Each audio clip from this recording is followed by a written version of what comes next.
start the new chapters right now. Okay. All right. Okay.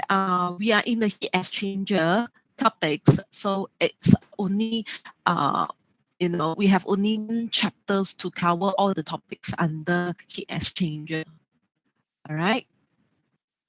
Okay, so let's see the outlines here. So if we started with the type of heat exchanger, I believe during the adjunct lecture given by in he has introduced some of the heat exchanger by showing all those pictures and photos in his slide.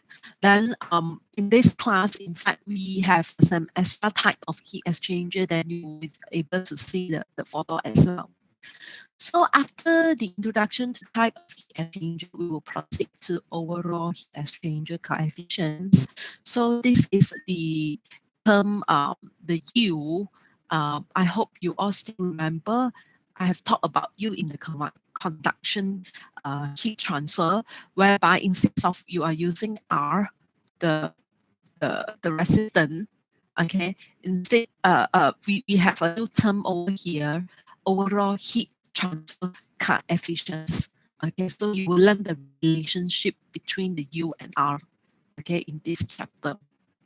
After that, we will proceed to the analysis of heat exchanger, okay, and then how you are going to analyze the heat exchanger.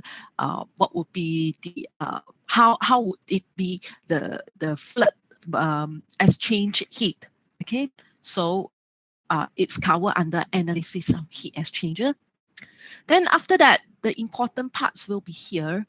How you are going to use these two methods to perform, okay, the calculations or to determine the rate of heat transfer in that particular heat exchanger, and we are actually focused on shell and tube.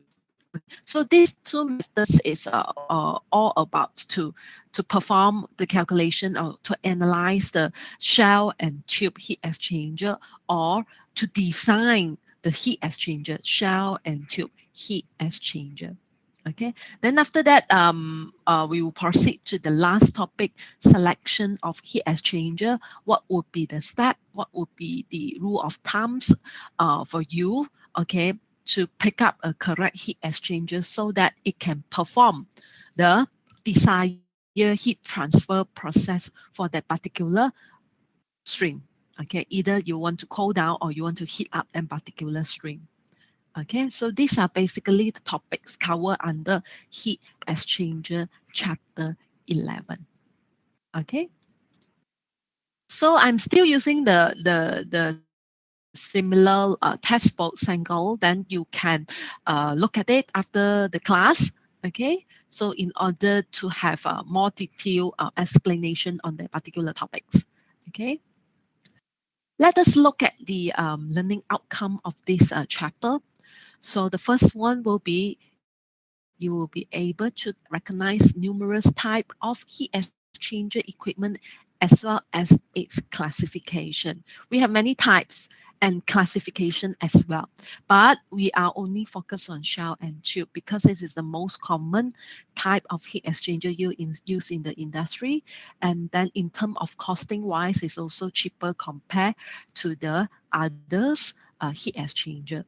Okay, I believe you still can, I hope that you still can remember as delivered by EXCHANGERS-1, it's mentioned the advantages and disadvantages of the shell and tube heat exchanger. Maybe you can refer to the video recording, okay, on his lectures, okay, on the heat exchanger topic.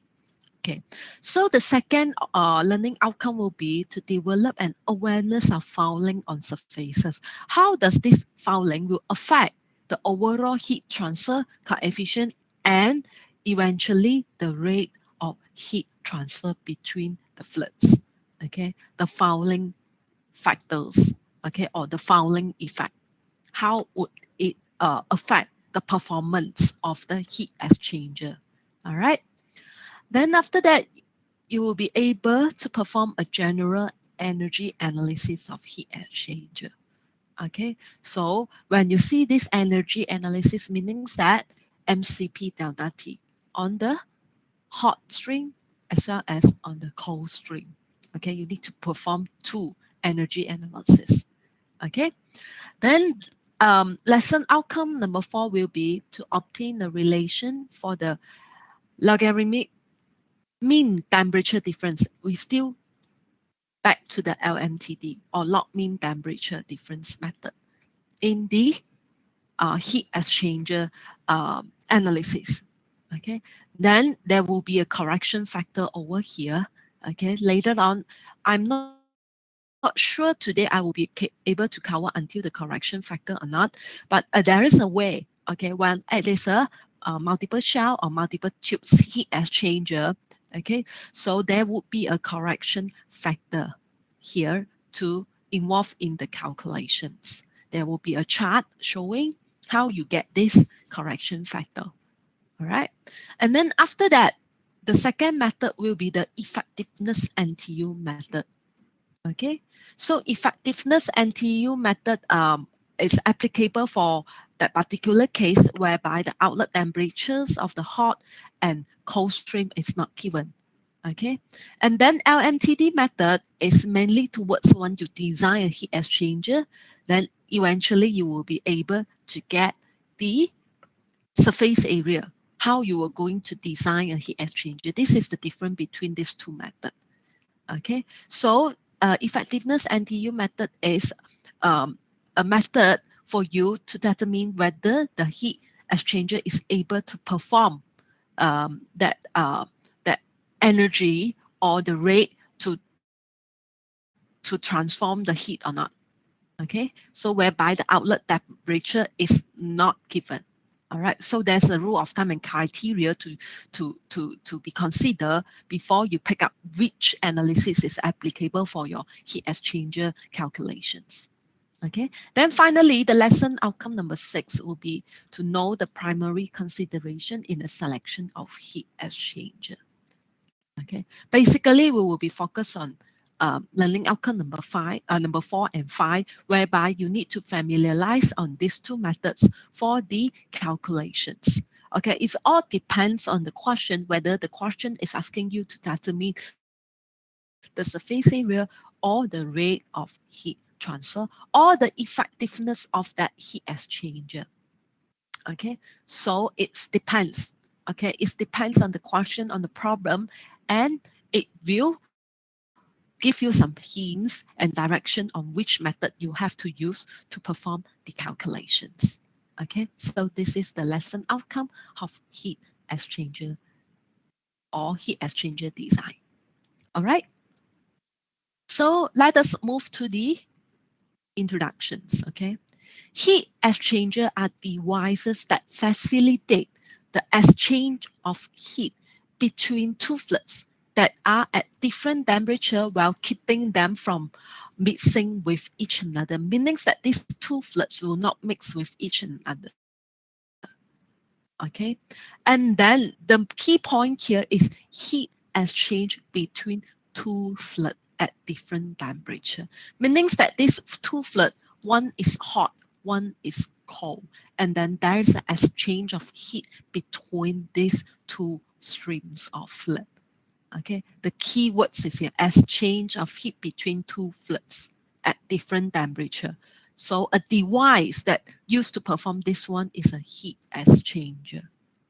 Okay, it is actually used in wide range of application like heating and air conditioning system, our daily life, food and chemical processing, plants, oil refinery, power production plant, like what the problem statement in your integrated project is a power plant, okay? Waste heat recovery and vehicles as well. So all this kind of system or process plant are involved a lot of heat exchanger for the cooling or heating of the fluid to perform that particular job, okay? Mm, okay, this is, yeah. Heat transfer in a heat exchanger involve the convection in each fluid and conduction through the separating to the wall separating the two fluids. So as mentioned in the previous slide, so these two fluids is actually not mixing with each another. That's why there is a wall, okay, separating these two fluids. Okay, so when there's a wall separating between these two fluids, we will have the conduction. Okay, so imagine this two fluid is moving, therefore we have the convection, meaning that in a heat exchanger device, okay, it's involved convection and conduction heat transfer process.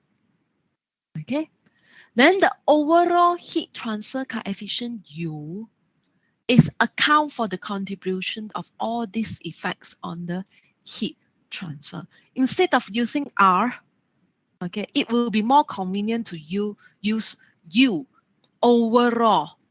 So U is overall heat transfer coefficient. The definition of U is overall heat transfer coefficient that gather the convection and conduction effect. Okay. And then the rate of heat transfer between the two fluids at the location in a heat exchanger depends on the magnitude of the temperature difference. It's always, okay, the delta T at that location, which varies along the heat exchanger. That's why we have the LMTD method. Okay, LMTD method. So we have that method to perform the analysis of the heat transfer process in a heat exchanger, because it truly reflects the temperature profile along the heat exchanger.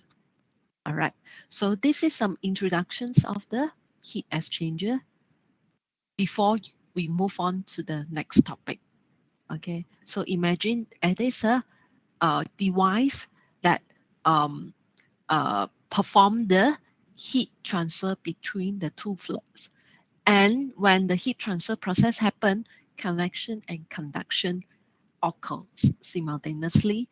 And then we have the overall heat transfer coefficient to account the contributions of all this effect, conduction and convection on the heat transfer process. So instead of using R, we will be focusing on the U. All right. Okay, types of heat exchangers. So this topic is just for your information to only. Maybe at the end of the day, after you graduate, you join any industry, you will be able to differentiate the types of heat exchanger. Okay, when you see the equipment in the process plant, you will be straight away identify, yes, this is what type of heat exchanger. Okay. Okay, the type of heat exchanger, okay, we will have many types. So the first one will be by transfer process. By transfer process. By transfer process, we have two types. One is direct contact, okay, and the other one is indirect contact, okay. So for direct contact, heat transfer takes place between two immiscible fluids. So these two fluids is not immiscible between each another. And mixing takes place between the fluids. For example, gas and liquid coming into direct contact for exchanging heat. And then the examples of the heat exchanger under this direct contact, including the cooling towers. This is the cooling towers. Jet condenser of water vapor. You can Google search and see, okay, jet condenser of water vapor, how does it looks like? And this is the cooling tower. That's why when you join in any industrial plant, when you see that one, okay, you can straight away identify this is cooling tower. Okay, so it's a type of heat exchange by transfer process, and it is direct contact, for example, gas and liquid. Okay, so this is the one. For indirect contact, whereby the hot and cold fluids are separated by impervious surface, impermeable surface. For example, car radiators, okay, shell and tube heat exchanger, and there's no mixing of fluids. Okay, so there can be overlapping of the type of heat exchanger. So the first one is by transfer process, direct contact, and indirect contact. And then we have the second type by compact compactness. Okay, by compactness, the example is compact heat exchanger. So the specifications of this compact heat exchanger is it has a very large heat transfer surface area. For example, car radiator. So it can be overlapping. Okay, like car radiator, this falls under transfer process or indirect contact transfer process. It also can be categorized as a compact heat exchanger. So it can be overlapping. Okay, so like for example, automobile, marine, aircraft, aerospace that need a very compact size of heat exchanger in order to save the space. Okay, like a car, you need to have a compact one to store in your car. Okay, so but it has a high surface area, and then usually it will install together with the fins to increase the heat transfer area as well. All right, cost flow is categorized under compactness kind of heat exchanger. And then uh, the two fluids usually move perpendicularly to each another, and the cross flow is further classified as an unmixed and mixed flow. Okay, so this is a cross flow type of heat exchanger. All right, and then you have one fluid unmixed, both fluid unmixed as well as one fluid mix and one fluid unmixed kind of cross flow heat exchanger. So you can see if it is both fluid unmixed, these two fluids will move perpendicular with each another and they are not mixed with each another. So like this fluid is moving in this way and then the other fluid is moving inside the tube in this way. They are perpendicular, no mixing with each another. Okay, for one fluid unmixed, you can see this cross flow instead of flowing in this way, this flow will flow in this way as well. So eventually it will mix with the flow in the tube side. Okay, so this way and this way. Okay, for one fluid unmixed cross flow type of heat exchanger. Okay, if it is both fluid and mixed, meaning that this fluid is just flow across this way, one direction, and then the tube flow mix is one direction. Okay, so this is the difference between both fluids mix and one fluid mix in a cross flow heat exchanger. All right. So the next type is by construction type. Okay. By construction type, we have the tubular heat exchanger or shell and tube heat exchanger. So wide range of operating pressure and temperature, easy to manufacture, and it's involved low cost. That's why it is popular to use in the industry. So this is plate type. You have many plates over here. Okay.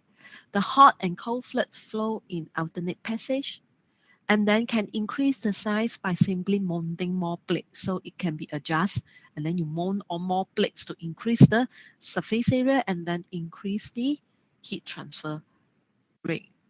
And then moderate temperature and pressure. Okay, so these are the two types falls under construction type. And then I guess we have the another two types here, plate and fin heat exchanger, as well as tube and fin heat exchanger. Okay, so the compactness factor is improved by the fins installed in the heat exchanger and generally used for gas to gas application as in it's involved low pressure application. Okay, for the tube fin heat exchanger, so it's gather high pressure on the tube side, like for example, gas turbine, airplane, okay, automobile, okay, refrigeration, air conditioning. So this type of heat exchanger is falls under tube fin heat exchanger. Okay, don't be surprised that even though we have different type of heat exchanger, it can be overlapping among each another. Okay, by transfer process, by compactness, and then by construction type. Okay, so here the heat exchanger can be overlapping with each another. So it's just for your information and examples type of heat exchanger under this different category. Okay. All right. And then we have another one by flow arrangement. In fact, shell and tube can be categorized by flow arrangement as well. These three you have to understand, okay, what is parallel flow, what is counter flow, and what is cross flow. Okay, so it is categorized under parallel flow when the hot and cold floods enter at the same end. So you can see cold flood in, hot flood in, they are in parallel. Okay, counter flow, okay, hot and cold floods enter in the opposite end, like cold flood in, cold flood in here, out here, hot flood in here, out here. So they are in opposite. Okay.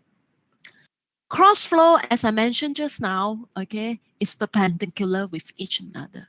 Cross flow, perpendicular. One flow is this direction, another flow is in this direction. Cross flow. Okay, so that's all about the type of heat exchanger.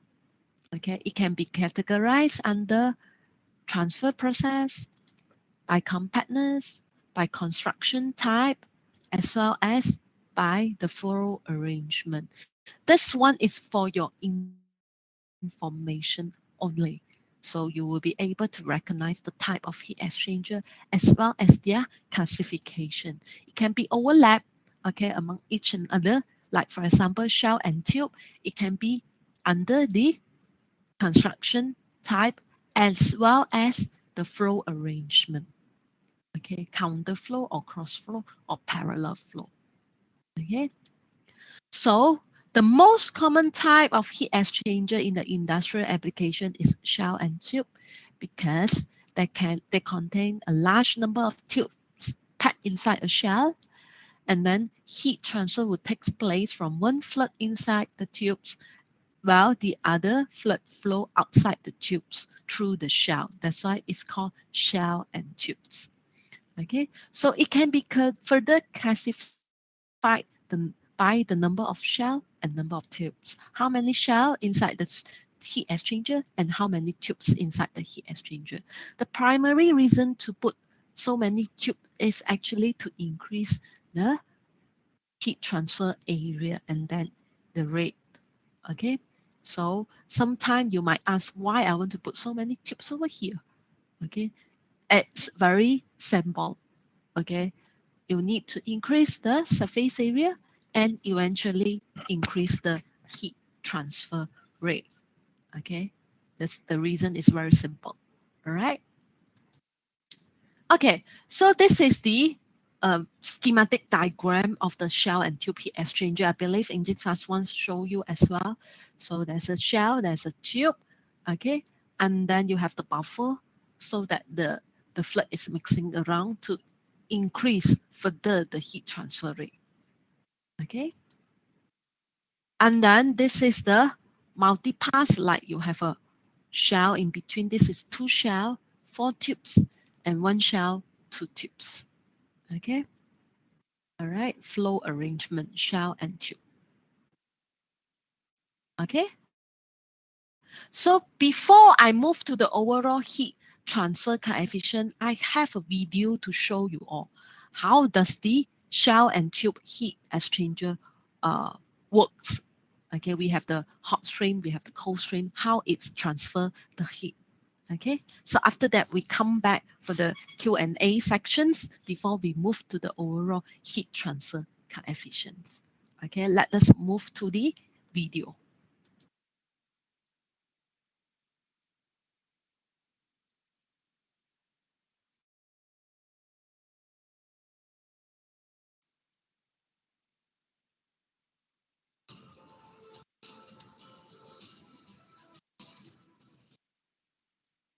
If you all cannot see the video, you have to voice out because I couldn't see your message in the BBB.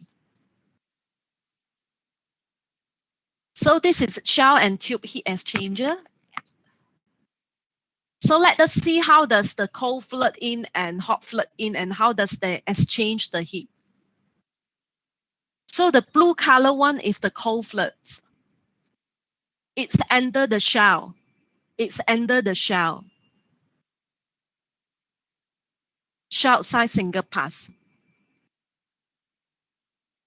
So you can see the hot flood, okay? Hot flood under the tubes. They are not mixing with each another. Both of these floods are not mixing with each another.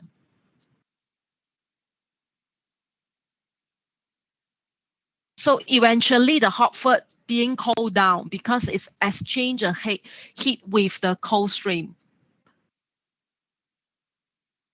So we have hot flood in and cold flood in.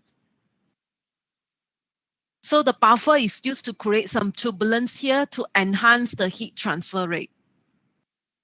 So you can see the hot flood slowly being cooled down and the cold stream slowly being heated up.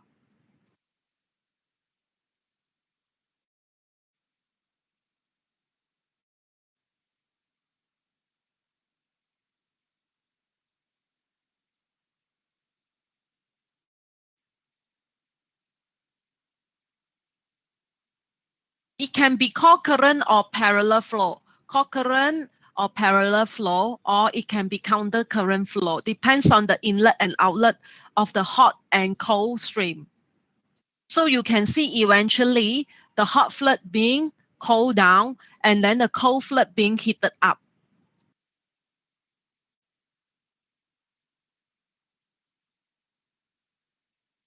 So this is examples shell and tube. I believe English one show you as well. This is shell and tubes heat exchanger. When you join industry, once you graduate, you actually can see, okay, identify, okay, the type of heat exchanger, okay. All right. Any questions, students? Any questions so far? After looking at the video clip, so I hope that you all have a clearer picture. How does the heat exchanger, shell and tube heat exchanger work? So both floods are actually not miscible between each another. One flow through the tube and one flow through the shell. It can be parallel flow. It can be counter current flow.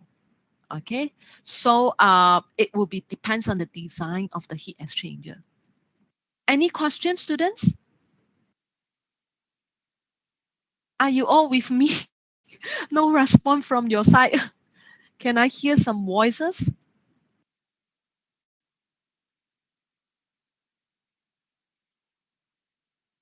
Because we are only focused on the shell and tube heat exchanger, shell and tube types. Okay. All right, that's good. If there's no questions, we have to move to the calculation part, students. So all those equations, the U, how does the U come, and then how does the U related with the R based on the convection and conduction heat transfer process between these two floods. So we will move to the calculation parts. Okay. Overall heat transfer coefficient, U. Okay. We go to the U. Okay. A heat exchanger typically involves two flowing fluids, isn't it? Separated by a solid wall, as you've seen in the video clip just now, right? Heat is first transferred from the hot fluid to the wall by convection, okay? Then through the wall by conduction, and finally from the wall to the cold fluid again by convection, okay? Before we look at the equation, we seen this picture first. Okay, this is how does the shell and tube exchange the heat.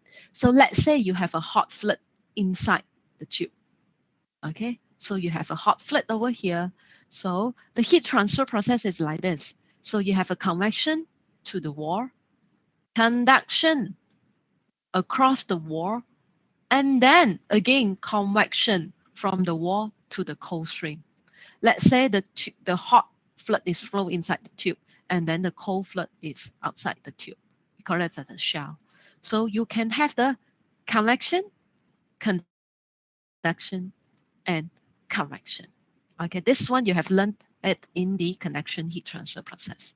So the network, resistant network in a double pipe heat exchanger. Double pipe, which means you have the inside pipe and outside pipe. Outside pipe is actually the shell. We can treat it as a shell.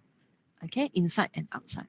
So you have the convection, conduction, and convection. So this is how this exchange the heat. Okay, so we back to here, this slide. Any radiation effect are usually included in the convection heat transfer coefficient. So the H that we use here already include the radiation effect. Okay, this is the assumption. So it's already included here, the radiation effect. So we actually, the HI and H naught that we are using here is actually the combined heat transfer coefficient for the convection and the radiation effect. Okay, so this equation is not new to you all. Okay, the conduction in a tubular configuration or a pipe is ln d naught per di divided by 2 pi kl, or you still can use R or R2 over R1. They are the same. You will eventually get the same result. Okay, so here we use the diameter. Okay, so the R total will be Ri plus R raw plus R naught. So inside and outside. Okay, so transform into the equation is easy. Okay, 1 over HIAI plus ln D naught over DI per 2 pi KL. K is the thermal conductivity of the wall of the pipe. Okay, and then you have 1 over H naught A naught. This is exactly same with the conduction heat transfer. And then here we have the surface area, inner surface area, and outer surface area, pi dl. So this equation is not new to you all. So this is the basic concept of the heat transfer happen in the double pipe heat exchanger or shell and tube later on. Okay, any question on this equation? Is just a recap section. Okay, any questions? If no question, I will move to the next slides. Okay, if no question, I move to the next slide. Okay, this is important, students. How's the relationship between U and R? Okay, so again, we refer back to the same picture. Okay, you have the inner flood, hot flood, outer flood, cold flood. There's a heat exchange between the hot flood and cold flood, and we have inner diameter, outer diameter because it's separating by a tube or wall. It has the thickness. That's why we have A naught and then AI. Okay, inner and outer. Okay, so this is the equations. Okay, the primary equation that you use to calculate the rate of heat transfer is delta T over R. R is the total resistance. Okay, it is equals to UA delta T. Okay, overall heat transfer coefficients in watt per meter square per degree C. So this U having the similar unit with the H. They are having it having the same unit. Okay, watt per meter square per degree C. So U is actually the overall heat transfer coefficient. H is only the heat transfer coefficient in that particular inlet or outlet conditions. Okay, U is scattered all. Its overall heat transfer coefficient happen in the pipe and shell. Okay, we call it as a U. So the relationship will be, you can see delta T over R equals to UA delta T, meaning that R equals to 1 over UA, as shown in this equation 11 form. Okay, U is equals to, UA is equals to 1 over R, or R is equals to 1 over UA.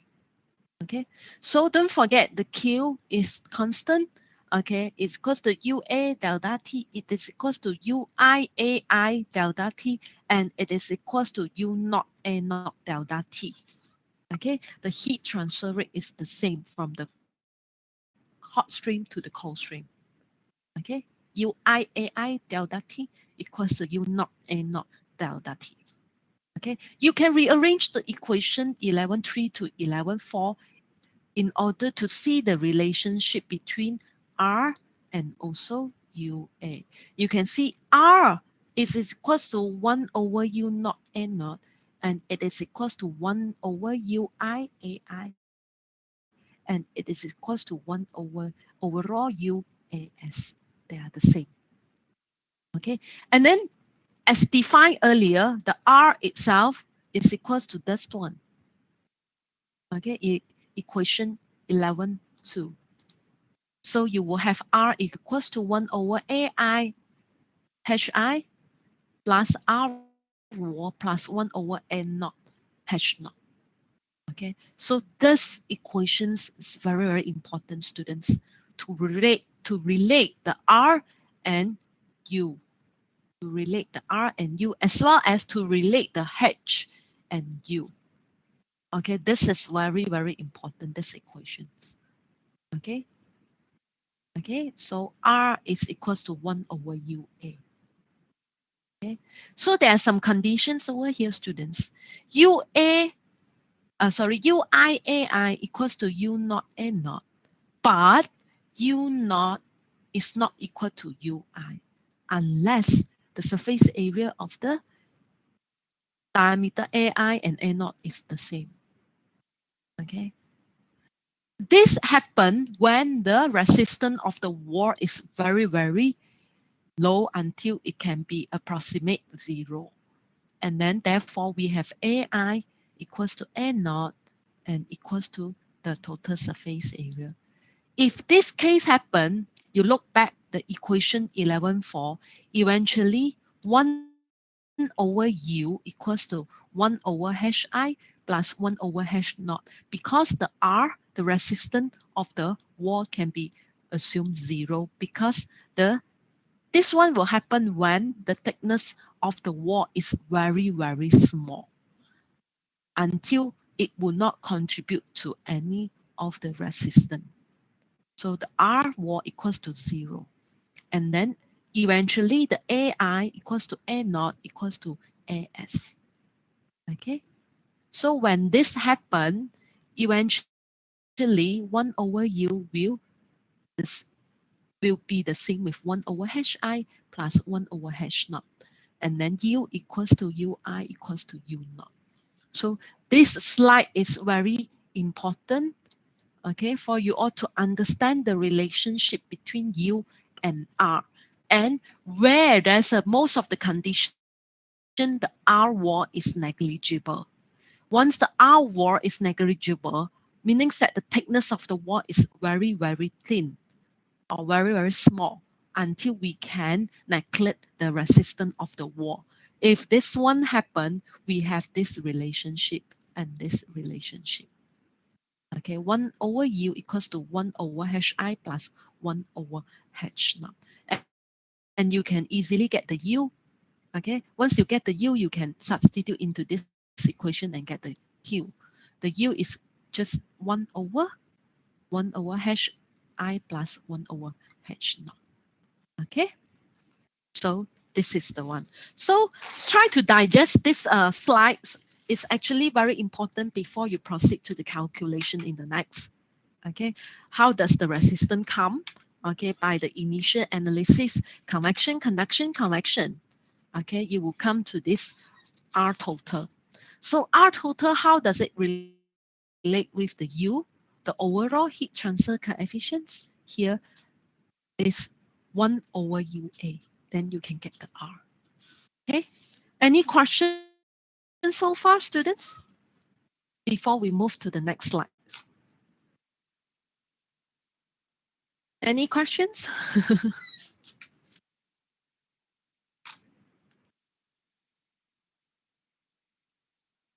Any questions before we move to the next slides? Okay, so be familiarized of this concept first. Okay, then we move to the next slides. Okay, So R and U and overall heat transfer coefficient, this is always our ultimate equation to calculate the rate of heat transfer in the heat exchanger.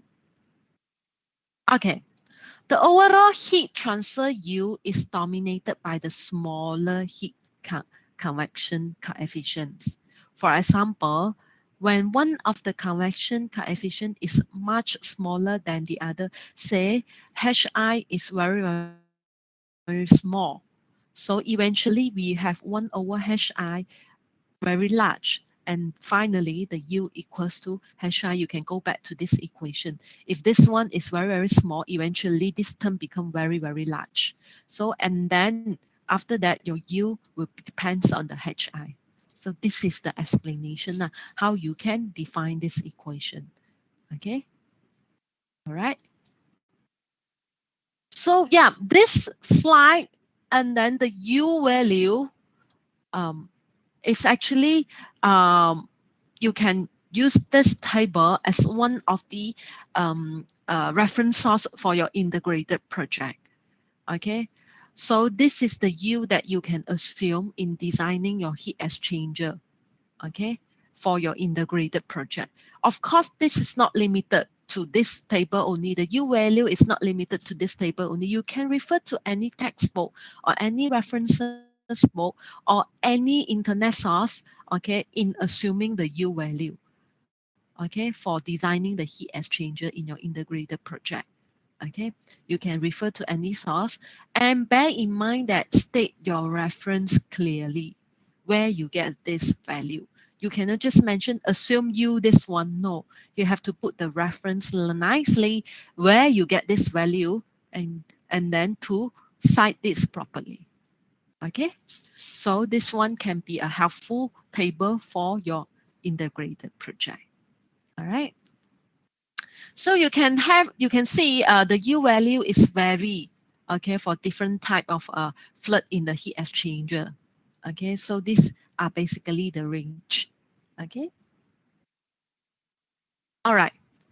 So before we move to the examples, fouling factor is a one important case. It's actually happened in most of the heat exchanger used in the industry. So what is fouling factor and what is actually fouling? Okay, and then what is the effect of fouling on the performance of the heat exchanger? The performance of the heat exchanger usually deteriorates with time as a result of accumulation of the deposits on the heat transfer surface, meaning that the heat exchanger device have some deposit falls on it, and then in fact this deposit will represent an additional resistance. So if the resistance increase, of course, the rate of heat transfer decreases. So we call it as a fouling. Fouling happen on the heat exchanger device, whereby it contribute to the additional resistance and eventually reduce the Q. So meaning that, in fact, let's say you need this heat exchanger to perform um, its particular rate of heat transfer. However, when there's an additional resistance contribute by the deposits on the surface of the heat exchanger itself, it will eventually reduce the performance or reduce the Q rate. Okay, so meaning that your heat exchanger could not perform as usual. Okay, and then how we gather this fouling factor in our calculation. In fact, you see it can increase the resistance by fouling effect over here. The fouling can be happen in the tube side or can be happen in the shell side. Okay, so there will be the additional resistance in your equation and then eventually increase the R and reduce the U. If reduce the U, don't forget, if you reduce, eventually the Q reduce. So this is because you have the additional resistance due to the fouling of the heat exchanger. Fouling means that there's extra deposits formed on the heat exchanger, and this deposit will contribute to the additional resistance, and you need to add the resistance here in your equation to calculate the R total. Okay, once there's a fouling factor in your resistance calculation, meaning that the R value will increase. When the R value increase, the U value reduce, and eventually the Q reduce. Okay. The fouling factor increases with the operating temperature and the length of the services, as well as decreases with the velocity of the fluid. This one is the reason why the fouling will happen slowly. When the fluid itself is being contaminated by the particles or the some of the impurities, it will form a deposit as well. So you can see this picture. Okay, so these all are the deposits formed on the heat exchanger. I believe you all can still remember the slide presented by EXCHANGERS-CE3 as well. He did show this one. So this one will eventually decrease the performance of the heat exchanger. Because sometimes when there's a hot fluid and cold fluid flowing in, we couldn't maintain both of this fluid is 100% free from the impurities. Okay, impurities will eventually deposits on the heat exchanger here, either tube side or shell side. And this one will actually contribute to the additional resistance. Okay, this one, additional resistance, and eventually increase the total resistance and reduce the overall heat transfer coefficient and reduce the rate of heat transfer. Okay, so this is actually always happened in the industry. And then you can see, I still remember in EXCHANGERS-CE3 show how the cleaning process can be done on the heat exchanger. Okay, by chemical cleaning can be done, and then by high pressure cleaning process, like I think the water jet. Okay, and then just a spray on the heat exchanger, then to remove the deposits. Okay, so this is the example of the cleaning process in order to get back the original performance of the heat exchanger itself. Okay, to perform as usual. If the fouling happens seriously on the heat exchanger itself, so you might need to um, uh, disassembly the whole heat exchanger, and then to do the cleaning and then assembly it back. Okay, so it's actually it's a tedious work for the cleaning of the heat exchanger. Otherwise, if you want to buy a new one, it will be quite costly compared to do the cleaning process.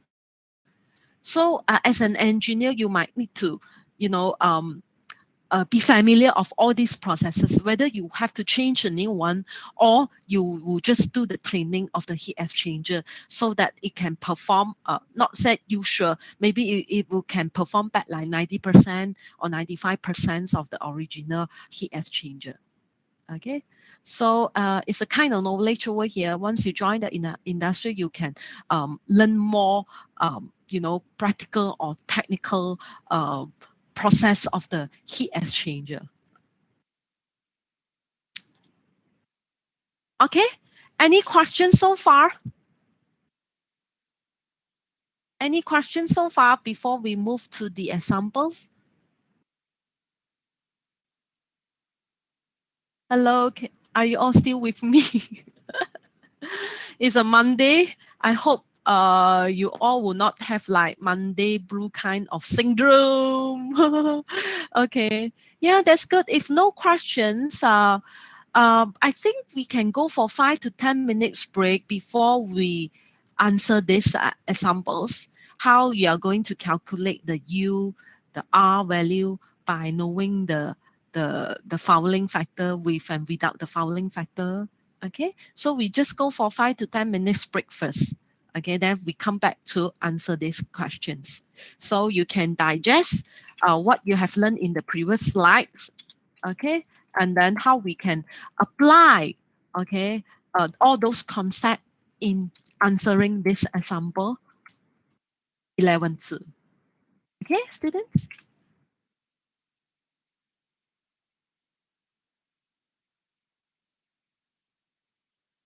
Continue, okay, with example 11.2, okay, so that you all will know how you are going to implement the equation just now to solve the questions, okay? So the effect of fouling on the overall heat transfer coefficients, okay? A double pipe shell and tube heat exchanger is constructed of a stainless steel. Double pipe means that this one, this is called double pipe. So this is called double pipe. So you have inside pipe and outside pipe. Okay, so because some of the students might not be able to visualize what is double pipe. Okay, so the it's constructed of a stainless steel. So this is the thermal conductivity value. Inner tube of inner diameter and outer diameter. So inner diameter is 1.5, outer diameter is 1.9. And an outer shell of inner diameter, outer shell 3.2 is usually we are not using this value for the calculation. We just need to know the inner diameter and outer diameter of the inner pipe. Okay, the convection heat transfer coefficient is given to be Hi 800 on the inner surface of the tube and H 0 1200 on the outer surface. For a fouling factor, RFI 0.004 meter square degree C per watt. So you can see, okay, the fouling factor unit is different. Okay, it's different. Okay, it's actually you can see it's a inverse of the heat transfer coefficient unit, or it is inverse of the U overall heat transfer coefficient unit.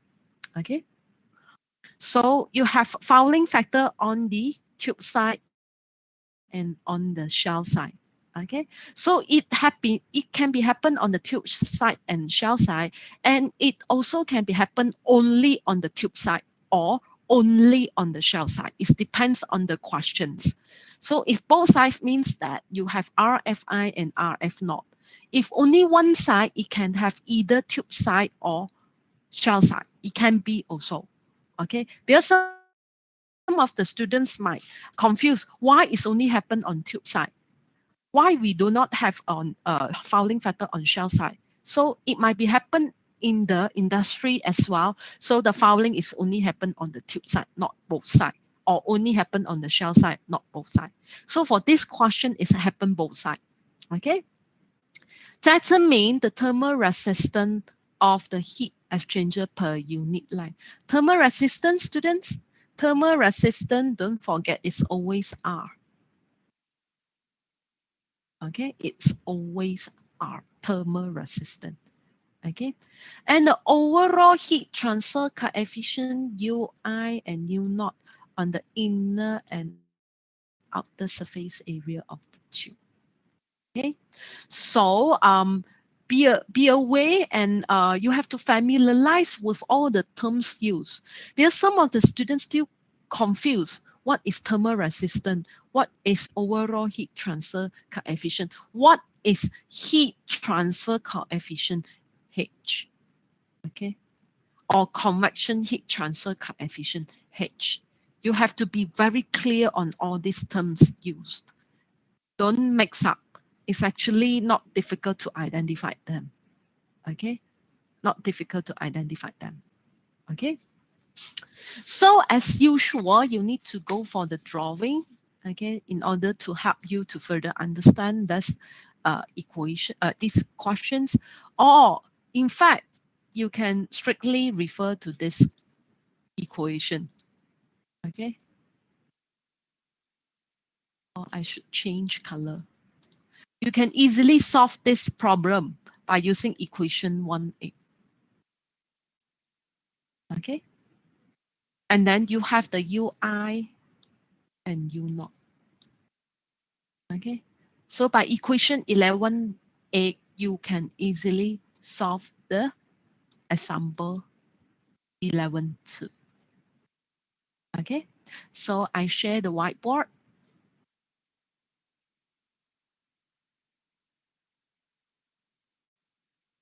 Here. Okay, that's the one. Okay. So you can start with the drawing. Okay. You can start with the drawing.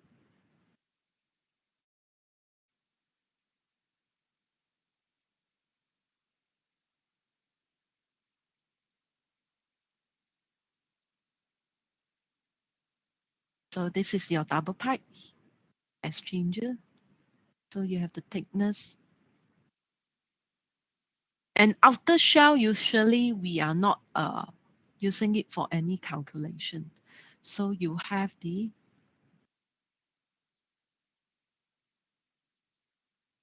okay, DI equals to 1.5 centimeter, and then you have the outer diameter of the inner tube. Sorry, my drawing is not so good. You have your own proper, you can draw it properly in your own notes, no problem. So this is the outer diameter of 3.2 will not be involved in any calculation because we just need to take note on this one only. Okay, so it's give extra information over here, but it's okay. All right.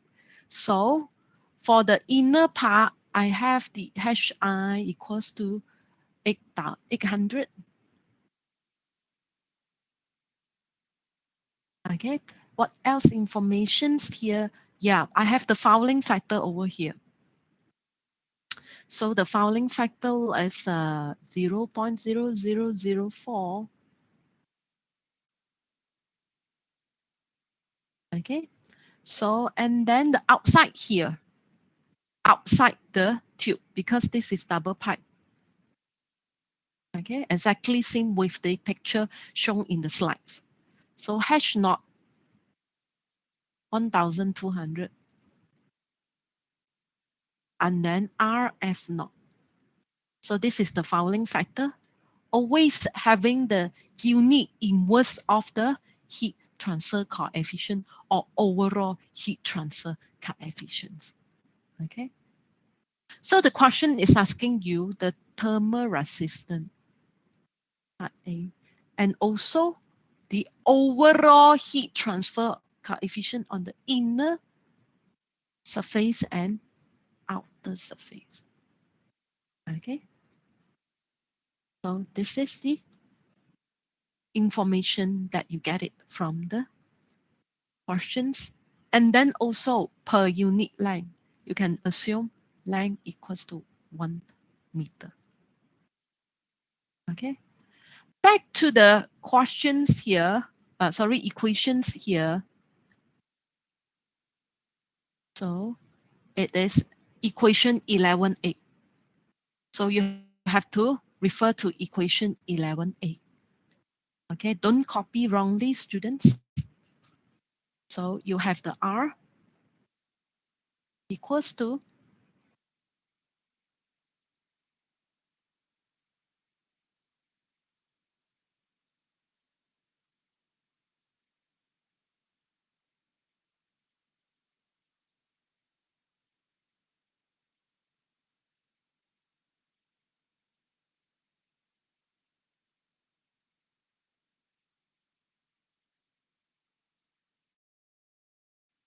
okay, so this is the resistance contributed by the convection inside, outside, okay, and the thermal resistance of the wall, and also the fouling factor inside and outside. Okay, inside and outside. So by substitution, I believe you can get the resistance per unit length. Okay, before that, you might need to get the AI which is pi DIL. So you no need to put so many number, you can actually put it here, no problem, but it is good to have this separate calculation so that you will not put so many value here inside when you substitute the value in the equations. So I have similarly, I do it for the outer layer, high TL students.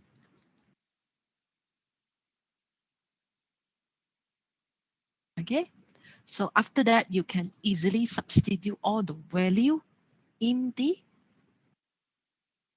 equations. Then you will be able to calculate R.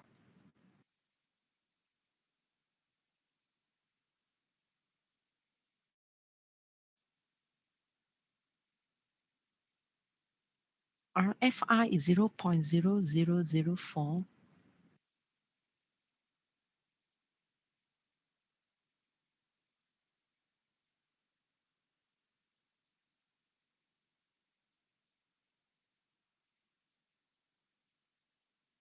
Point 0.0001. Finally, you have 1 over 1,200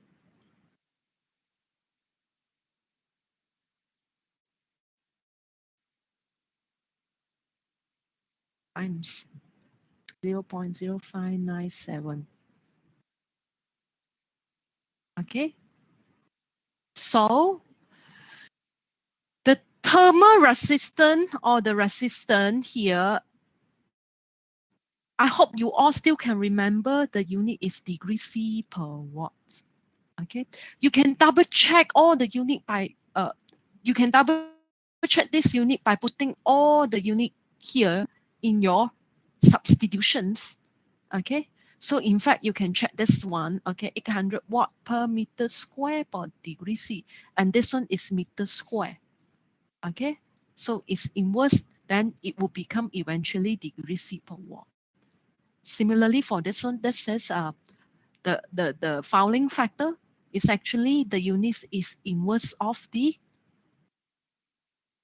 heat transfer coefficient, and then here is meter square. So in fact, you have degree C per watt over here as well. Similarly for this one.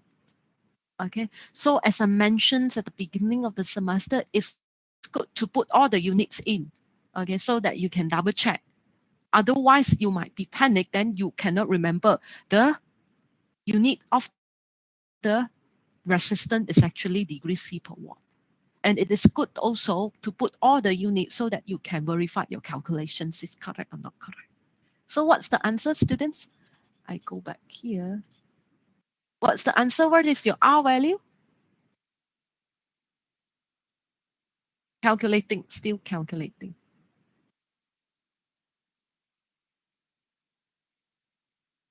Students, what's your R value?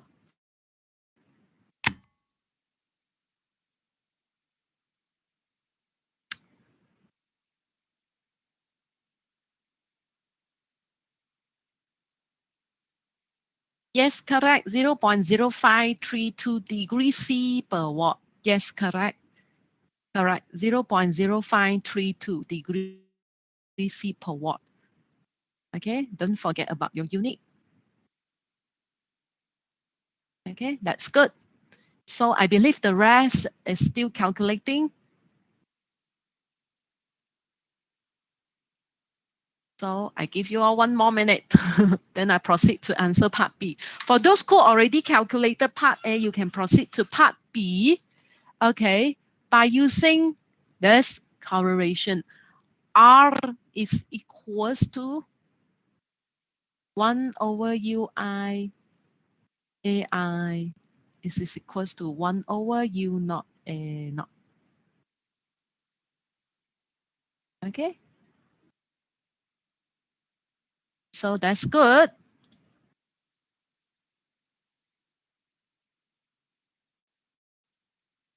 Okay, it is equals to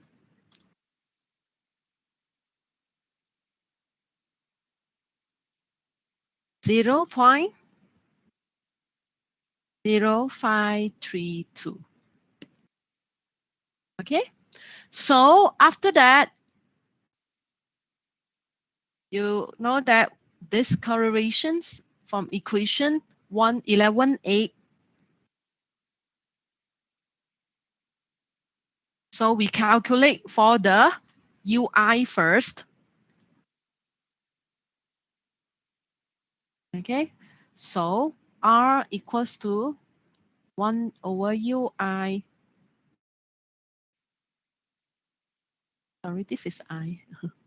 So UI equals to 1 over RAI. So there's another reason why I put these two calculations is because of I can straight away get the AI A naught from my early calculation part.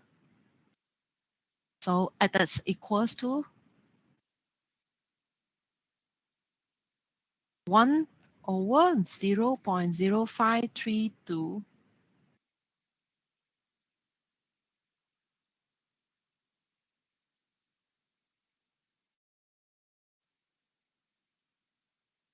So eventually, you can see what unit you get. So it is equals to 399 watt per meter square per degree C. So you can see the UI itself having the similar unit with H, right? Having the similar unit with heat transfer coefficient. The overall heat transfer coefficient having the same unit with heat transfer coefficient, U and H.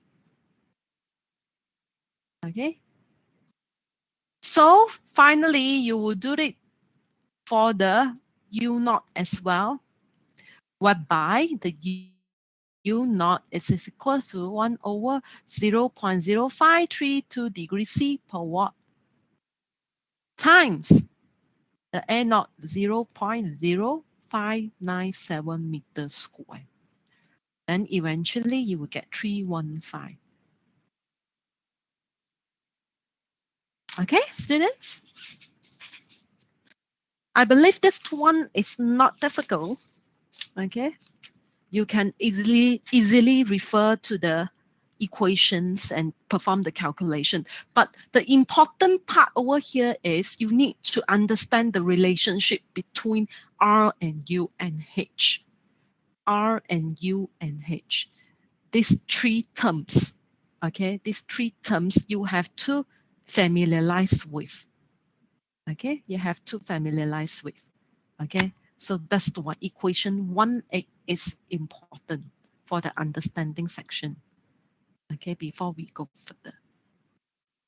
So you can easily refer to the solution that I include over here.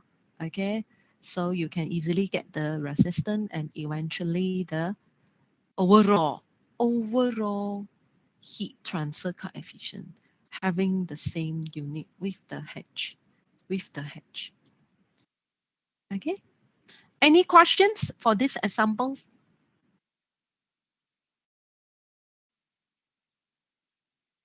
Okay. If no, we can proceed to the next. We can proceed to the next.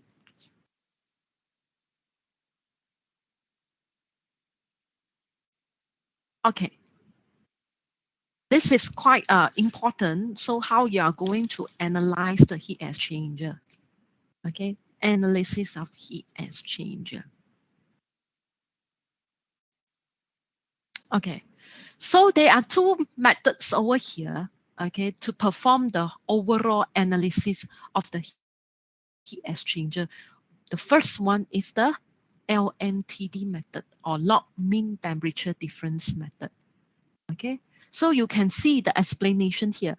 To select a heat exchanger that will achieve a specified temperature range in a fluid stream of known mass flow rate, you can analyze the questions if the temperature inlet outlet for both streams are given, as well as the mass flow rate is also given. So basically, you will proceed to perform the analysis by using the LMTD method. Usually the question will ask you to determine the size. Size means that the surface area, the length of the tube, okay? So in order to achieve this cooling or heating process, okay, between the both fluids, because you already know the inlet outlet of the temperature for this both stream. So right now you need to determine the size, or to select, we call it to select heat exchanger. Okay, so what will be the size, what will be the surface area, or what will be the length of the tube in the shell and tube heat exchanger? Of course, this one is still focused on the shell and tube heat exchanger. These two methods is for shell and tube heat exchanger. The second type of analysis or method will be effectiveness NTU method. NTU is number of transfer unit. Basically, this number of transfer units is also depends, or is also a functions of the surface area. So when you see the number of transfer unit, of course, it is related to the surface area. So you can see the explanation clearly when you are going to use this effectiveness NTU method is to predict the outlet temperature of the hot and cold fluid stream in a specified type of heat exchanger. Meaning that the surface area may be given, but very obvious you can say it from the question is the outlet temperature are not given. Okay, the outlet temperature are not given. So if the outlet temperature are not given, it is very difficult to perform the analysis using LMTD. Why? It is because of when you see this log mean temperature, meaning that the delta T log mean is there. Delta T log mean is there, meaning that you need to know all the inlet and outlet temperature. Otherwise, you couldn't perform. If the outlet temperatures are not given, then straight away you go to the effectiveness NTU method.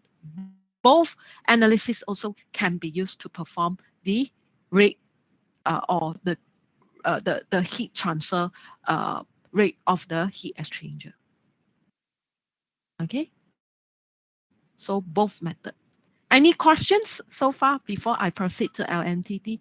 How you are going to use this method? Okay, if no, I proceed to the next. Okay, so before we go to the LMTD, we need to understand all this term first, student. Okay, analysis of the heat exchanger. The rate of heat transfer in a heat exchanger, this is two important assumptions. It must be steady flow and it must be well insulated. Okay, these two are the primary assumption for the analysis of the heat exchanger. Okay, you can see equation 11.9 and 11.10 is applicable. One is for the cold stream, one is for the hot stream. Subscript C is cold, subscript H is hot. Okay, Q, the total rate of heat transfer, is equal to MCP delta T on the cold side, and is also equal to MCP delta T on the hot side. Okay, so the temperature difference here, okay, you can see MCCPC, TC out minus TC in. Why? Because the outlet temperature of the cold stream is higher than the inlet temperature of the cold stream. It's always in the positive. Okay, it's higher minus lower. Because the cold stream being heated up, of course, the outlet temperature of the cold stream is higher than the inlet temperature of the cold stream. That's why you have TC out minus TC in. Okay.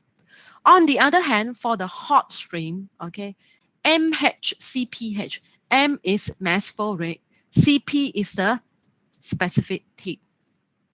So MHCPH, TH in minus TH out. This time for the hot stream is temperature inlet minus temperature outlet, because the hot stream is being cooled down. Okay, you see the video clip just now, right? The hot stream being cooled down, the cold stream being heated up. Okay, so that's why the TH inlet temperature of the hot stream is always higher than the outlet temperature of the hot stream. So you can have these two equations. Automatically it's come out. Q equals to MC CPC TC out minus TC in. And Q is equals to MH CPH TH in minus TH out. These all are the definitions. Okay. C subscript C cold stream. Subscript H is hot stream. In and out. M is mass flow rate. CP is the specific heat. It's an energy balance. MCP delta T. You can have the other definitions as well. The heat capacity rate. Capital CH is MHCPH. Capital C is MCCPC. So eventually you can have the Q from equation 9 to equation 12. So you just replace by the heat capacity rate, TC out minus TC in, and CH, TH in minus TH out. So you can either use this equation 9, 10, or 12, 13. Okay, it's acceptable. So this is the general analysis of the heat transfer rate in the heat exchanger. Okay. Any questions? I move to the next slide. We are talking about the hot stream and cold stream. If no question, I move to the next slide. If I'm going too fast, please stop me, students. I can repeat it once again, as as long as you have to understand. Okay, if you don't understand or you confused, you just stop me, students. Okay, so this is a specific case, like if two flood streams have the same capacity rate, meaning that CC equals to CH, they will experience the same temperature range in a well-insulated heat exchanger. So the exchange of heat and the delta T is constant because CC equals to CH. So the delta T is constant. So this is a specific kind of case, okay, whereby they have the same capacity rates. Okay. Okay. So this might be applicable for your design project. Even though I haven't covered the boiling and condensation, it's actually easy to understand. Okay. So the Q, instead of equals to MCP delta T, okay, it can be equals to MHFG. Okay. So HFG is the enthalpy of vaporization. Okay. M, we can have different definition here is a rate of evaporation or condensation. So I will cover it in the boiling and condensation chapter. But for heat exchanger, having this phase change, you can actually use equation 14 as well to calculate the Q. So either you can use MCP delta T and you can use Q equals to MHFG as well. Okay, I will accept both. All right. Okay. Any questions so far before I move to the LNTD method? LNTD method.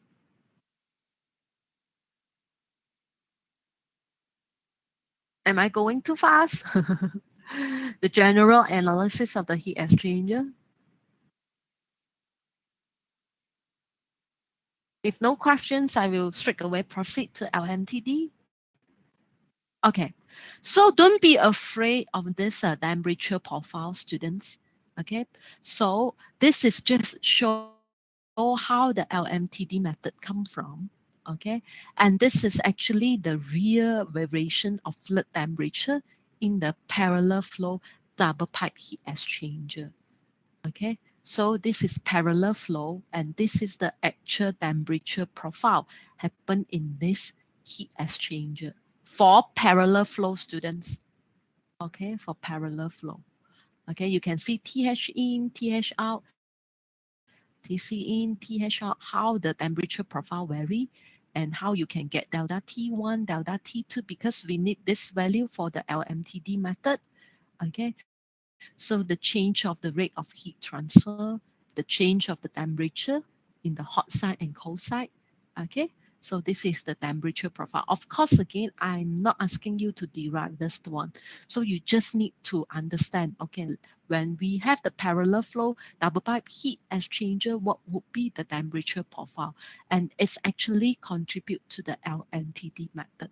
Why we want to use the LMTD method? Because it's show exactly the temperature profile in the heat transfer process. Okay, whether it is a single tube in your convection heat transfer or it is a heat exchanger, double pipe heat exchanger. Okay. Similarly, you need to do the energy analysis and derivation and substitution. So again, I'm not really focused on this one, but this one is just for your understanding how eventually the log mean temperature difference come. Okay, and then why we want to times this delta T log mean, because it's truly reflect the temperature profile of the heat exchanger.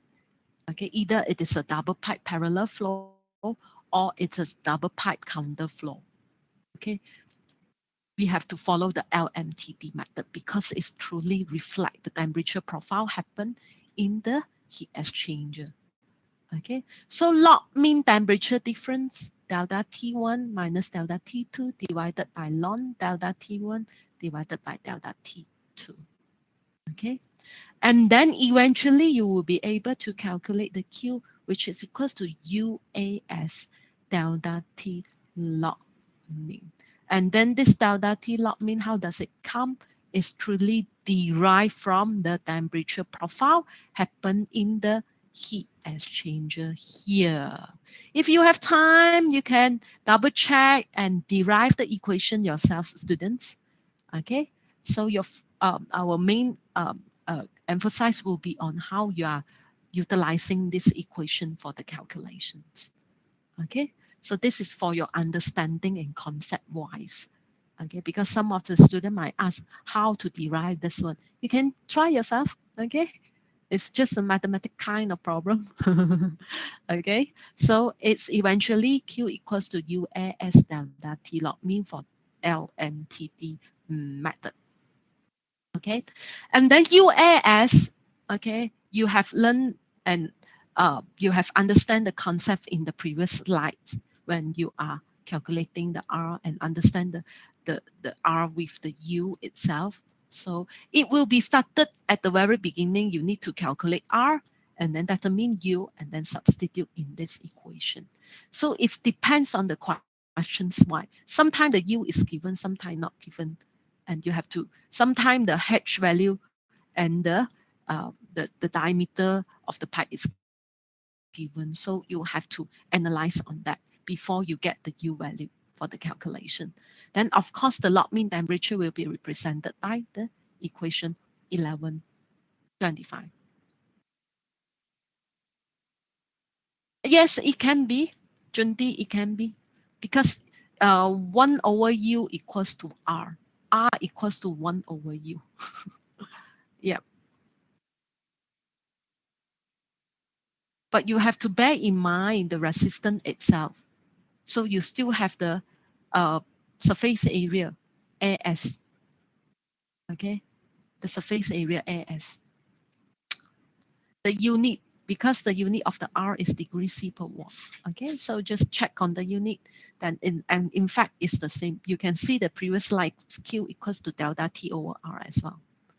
Okay, so we move to the next slides. Okay, in fact, similar with the internal force convection, the delta T itself, this one delta T, UAS times delta T, you can use the arithmetic mean temperature difference to do the calculation.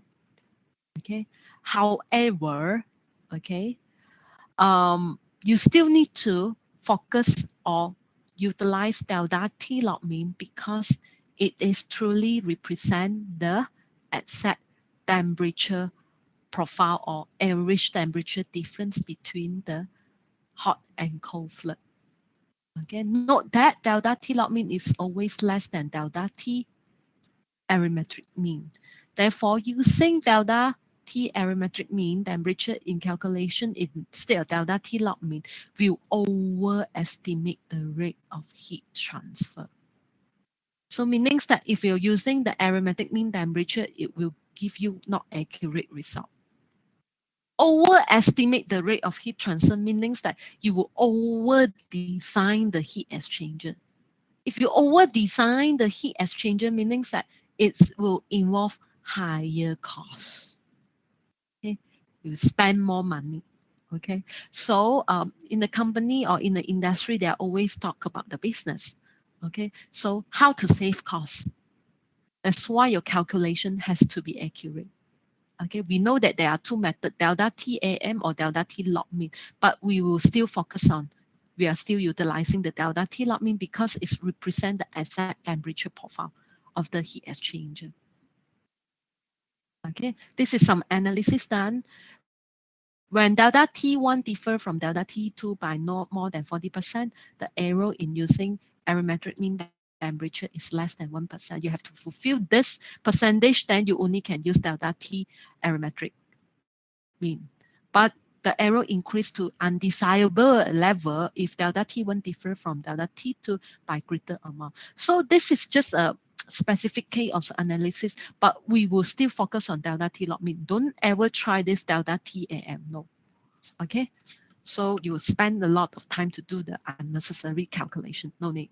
Okay, all right, so delta T log mean, students, one important point here. Okay, so this one delta T1 and delta T2, TH in minus TC in. Delta T2 for the parallel flow is TH out minus TC out. Okay, so in fact, it will be different for counter flow. Parallel flow, yes. Okay, TH in minus TC in is your delta T1. Delta T2 is TH out minus TC out, this one. However, for counter current flow is not the same. You can see delta T1 is TH in minus TC out. And delta T2 is TH out minus TC in. Okay, it's always higher minus lower one. Okay, so different flow arrangement, the delta T1 and delta T2 will not be the same. Because when you look at this one, the temperature profile, okay, this one is specifically for parallel flow only. That's why you have this delta T1 and delta T2. Okay. In fact, if it is a counter current flow, it will not be the same already, delta T1 and delta T2. And it's already been shown here. It's already been shown here for counter current flow. So one important point is when you want to use the delta T log mean, the flow arrangement of the heat exchanger is very important. You need to know whether it's a parallel flow or counter current flow or multi-pass or cross-flow heat exchanger. Okay, so important point, the configuration and the type of heat exchanger is very important because the delta T1 and delta T2 will be different. If it is a multi-pass and cross-flow heat exchanger, meaning that the heat exchanger is cross-flow type and it is multiple shell and multiple tube. Multi-pass means that you have multi-shell, multi-shell, why it is not working? Okay, wait. Okay, so here, if it is a multi-pass, meaning that if it is multi-shell or multi-tubes. Okay, so we call it as a multi-pass. Okay, so you can see this picture clearly. Cross-flow or multi-pass shell and tube heat exchanger, you need to use this one, delta T1 and delta T2. THA minus TC out. And then delta T2 is TC out minus TC in. Okay. So that's it for the delta T1, delta T2 for different type of heat exchanger. Okay. And another important point over here is for multi-pass and cross-flow heat exchanger, you need to add a correction factor. Okay. You need to add a correction factor F value over here. So eventually your Q is UAS F delta T log mean. You have the additional F over here. Okay. So the previous one, this one, UAS delta T log mean is applicable for parallel flow and counter flow. Okay. Double pipe heat exchanger. If you have multi-pass and cross-flow, you need to add the correction factor. Okay, meaning that the equation become UASF delta T log mean. Okay, how you get this correction factor? You need to know the P and R value. How to get the P and R value? Okay, so you can see the definition over here. Capital letter T is the shell side. Small letter t is the tube side temperatures. Subscript 1 and 2 represent inlet and outlet respectively.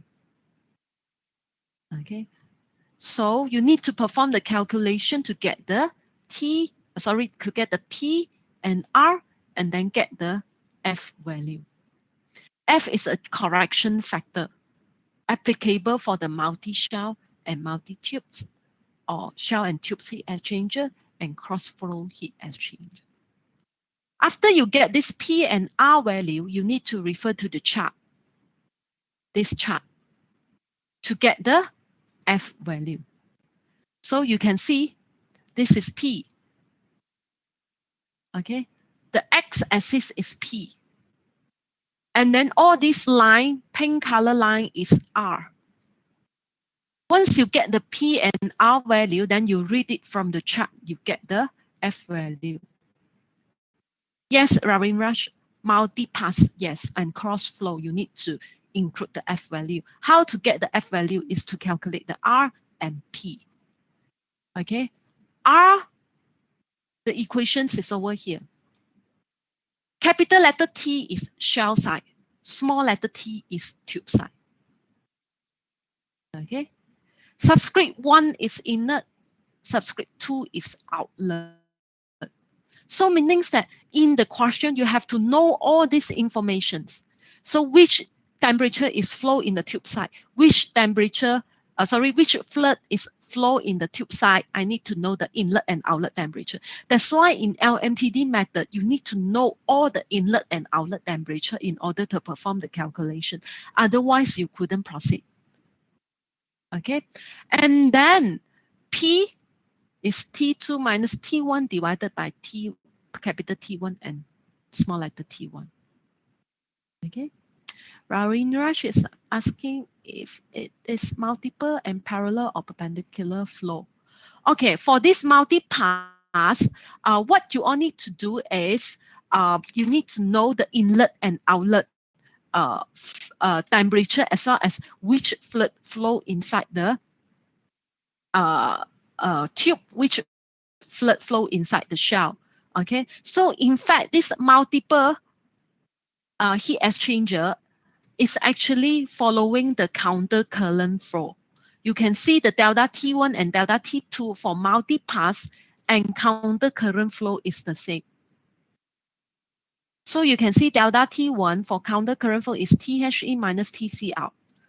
For multi-pass, it's also the same, THA minus TC out. Similarly happen for delta T2 is TC out minus TC in. It's also follow counter flow TH out minus TC in. Okay? Okay? All right. So for cross flow, it's straightaway perpendicular. the initial of the slide, the perpendicular flow for cross flow. For cross flow, also following this cross flow and multiple pass or multi-pass shell and tube heat exchanger following this. Okay, and then how you are going to read this chart. Okay, how you're going to read this chart. There's a title of the chart. One shell pass and 2, 4, 6, any multiple 2 tube passes. If the question is saying the heat exchanger is 2 shell, 12 tube passes, then you need to use chart B. Cross flow, another 2 chart, you need to know whether it's both flood mix or one flood mix, another unmixed. So for cross flow is perpendicular. Then you can get the correction factor. Okay, so this chart, I guess, is a chart of figure 11.27 in the textbook. A, B, C, D, depending on the type of heat exchanger, but it's only for multiple or multi-pass shell and tube and cross flow only. Then you have the F times delta T log mean. Okay. So this is the explanation of LMTD method, students. Okay, I just go to a summary here. Okay, on the LMTD method. Okay, in the next class, we only start to answer the questions. Okay, unfortunately, this Friday is a holiday. We are not going to have class on this Friday. Students, it's a holiday. You all take a good rest first. We will continue on next Monday. If necessary, if it is necessary, I will have the additional class with you all. Don't worry too much. Okay. All right, so let me do the quick summary. Okay, LNTD method is very suitable for determining the size. As I mentioned, the size of the heat exchanger, usually it is the surface area or the length of the tube. Okay, to realize prescribed outlet temperatures, the mass flow rate and the inlet outlet temperature of the hot and cold fluids are specified. So right now, you all know why you all need to know the inlet and outlet temperature as well as the mass flow rate. Okay, otherwise we couldn't proceed because the delta T log mean, itself, you need the inlet and outlet temperature for both of the fluids, as well as if you need to get the correction factor, you also need to know the inlet outlet temperatures of the fluid. Okay, otherwise we couldn't proceed to the Q equals to UAS delta T log mean, or you have the F delta T log mean. The CF over here is cross flow. In fact, this is also applicable for multi-pass. Okay.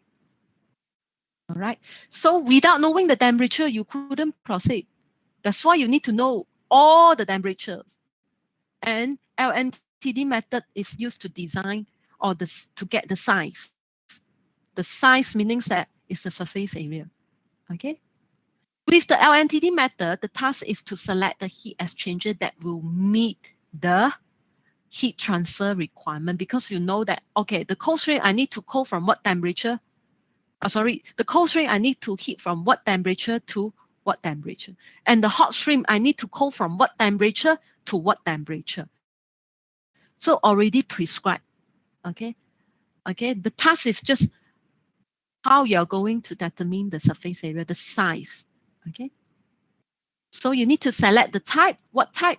Multi-pass, cross flow. Multi-pass is how many shell, how many tubes. Okay. So determine the unknown inlet temperature and the heat transfer rate using energy balance. This one is always applicable, energy balance, MCP delta T. Sometimes, okay, only 3 temperatures are given. Don't forget, we need to know the 4 temperatures, inlet, outlet, for both hot and cold.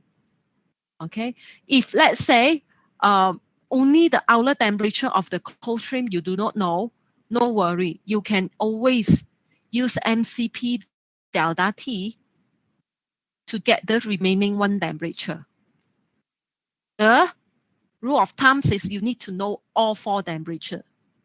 Let's say the remaining one temperature you don't know, you can do the energy balance calculation to get the unknown temperature. Okay. Calculate delta T log mean and the correction factor if necessary, and determine the U, and then eventually you will get the AS. Okay. The task is completed by selecting a heat exchanger that has a heat transfer surface area to your swan. Okay. So this is